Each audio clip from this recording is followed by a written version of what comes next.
It has been said that the best predictor of future behavior is past behavior. The same can be said of habits, relationships, and successes. Today, we are celebrating some of the unique bonds and stories that define our Coolk Children's family, indicators of a rich history and a very bright future. Hear stories from our staff that will inspire you as you are also a part of our story. We invite you now to relax and enjoy today's Employee Spotlight conversation with Shannon Mercer, medical receptionist.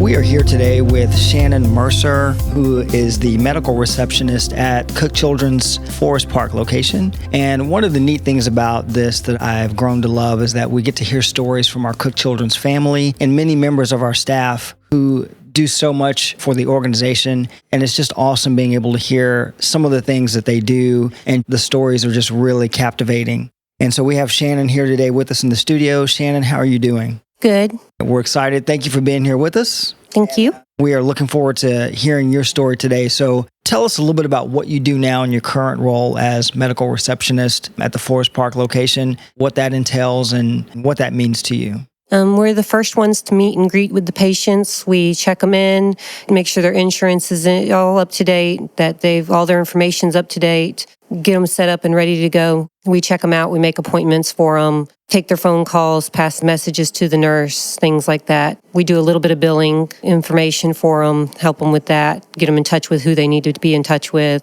a little bit of everything. So I imagine your days are pretty busy. Yeah. Can you tell us a little bit about what brought you to Coolk Children's? I know some of it involved your sister, Stacy. So if you wouldn't mind, just take us from the very beginning through that situation and that story to present day, what brought you to Coolk Children's? When Stacy was about 5 years old, she started having seizures. Back then, no one really knew a lot about epilepsy, so we weren't really for sure exactly what it was, but we got to see it firsthand. She was controlled with medications for a long time. When she got up to being a teenager, though, the medications weren't working anymore. So she started having seizures several times a day, several times a week. And it really affected her at school and at home both. When she would have a seizure, she would get really, really sick for days after. She'd have to be in the bed. And so she really was missing a lot of school. And the kids at school didn't know what was going on. They didn't know about epilepsy, so they teased her a lot. When I was about 14, she was about 17, it was her senior year, she had to be moved to a special school because she was missing so much school for her epilepsy. And since she was losing so much weight from being sick that they wanted her in a school where doctors could constantly monitor her progress. And so she went to a school for kids who had medical issues where there was a doctor on staff and nurses on staff at all times. I was out sick one day with my mom at her work. And we got a call from her school that Stacy had gone unconscious. And so we had to rush over to the school and pick her up. She was not responding. They told us to get her to the emergency room. First, we took her to JPS. The emergency doctor met us outside. He looked at her, didn't really do much with her, just told us immediately, don't leave her here, take her to Coolk Children's. And I'm very grateful because he did that, because we did take his advice. We turned around and went to Coolk Children's instead. They met us outside, took her in, started hooking her up to tubes and needles and stuff like that. It was really scary watching her go through that. They got her in the hospital and told us that they didn't know what was going to happen, but they were going to do their best to save her and do what they could. At the time, she was 5'4" and only 87 pounds. Wow. She was really sick, really bad off. They hospitalized her, and my mom had to go to work even though Stacy was in the hospital because they told her that she would lose her medical insurance if she didn't. So I ended up staying with my sister at the hospital during the day while my mom went to work. And it was hard because she was unconscious. We didn't know really what was going to happen. We were afraid we were going to lose her. She was hooked up to all these tubes and stuff, feeding her and trying to get some weight back on her. But the nurses at Coolk Children's were great. They showed me where to go to get juices and where to go to get snacks. And they took me down and showed me where the game room was at. And they showed me how to get video games to play in the room and where the cartoon channels were and the playroom was, things like that. All this stuff that would keep me entertained and busy and keep my mind off of what was going on. And they would come in and talk to me and check on me from time to time. They were really great with my sister. They were real gentle. When they would come in, they would talk to her even though she couldn't respond to them. They were just really awesome. And after about 4 days, she finally did wake up. And they started changing her medications around so she wouldn't have seizures as often. And she got out of the hospital. She was able to go back to a regular school because the medications they changed her to were going better. Yeah. And it was just a really good, positive experience in the end because, like I said, the nursing staff made the visit. Their attention to me, their attention to my sister made the visit a better experience and a positive experience. And I honestly believe my sister would not be alive today if we had not brought her to Coolk Children's when we did. Wow. And after that, I just was in love with the organization. So when I later on in life, when I got the opportunity to work with them, I was thrilled and just jumped at it. Yeah. And I've loved working with them ever since. I love seeing what they do, how they do it, the way they entertain the kids. My sons had to come here for blood work before, and to see the child life experts come in and they're blowing bubbles for him and they're making him laugh while they're taking blood from him and he doesn't even realize they've done it. Yeah. It's just a wonderful experience. Wow. And tell me again how old you were when this happened with your sister. I was only 14.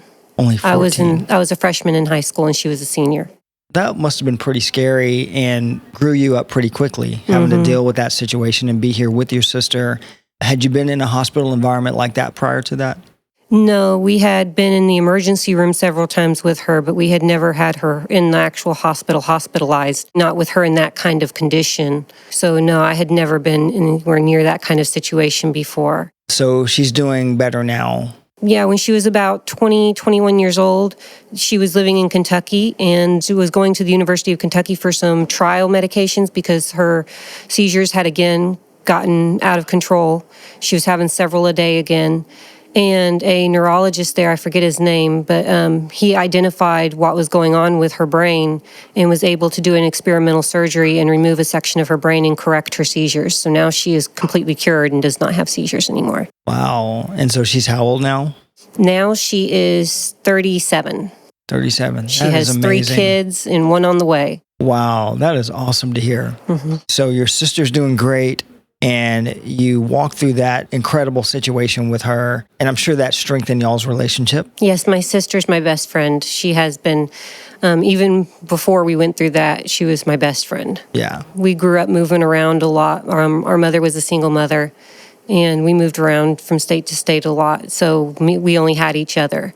And so we were best friends. So having gone through that with your sister and been in this crucible of that hospital experience with her, how does that play in your day-to-day life and into what you do as far as helping others who are maybe in a similar situation? It really makes it where whenever someone comes into our office, especially if it's a kid that's kind of nervous or scared, and I can tell that they're kind of nervous or scared of the doctor, it's nice to be able to be that smiling face that they see right at the beginning, to give them a little extra toy or something just to kind of calm them down a little bit and give them a little bit of happiness right before they go into the office. Or when they come out and they've had a not so great experience because they've gotten vaccines or they've had blood work done, something like that, to be able to cheer them up a little bit with a joke or to, again, like I said, just give them a little extra prize or something.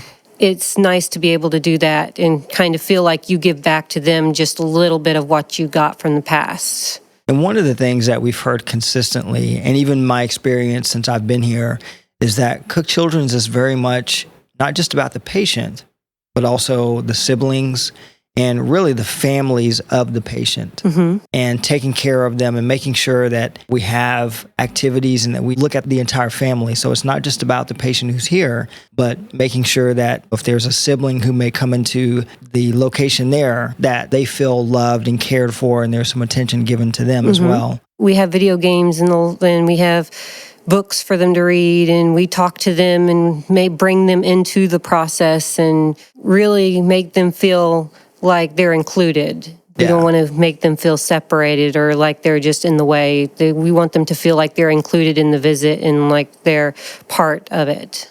You also mentioned before we started this that you are now pursuing a nursing degree. Yeah, I'm going to Weatherford College in night classes, trying to get into their nursing program. I've got a few more years ahead of me.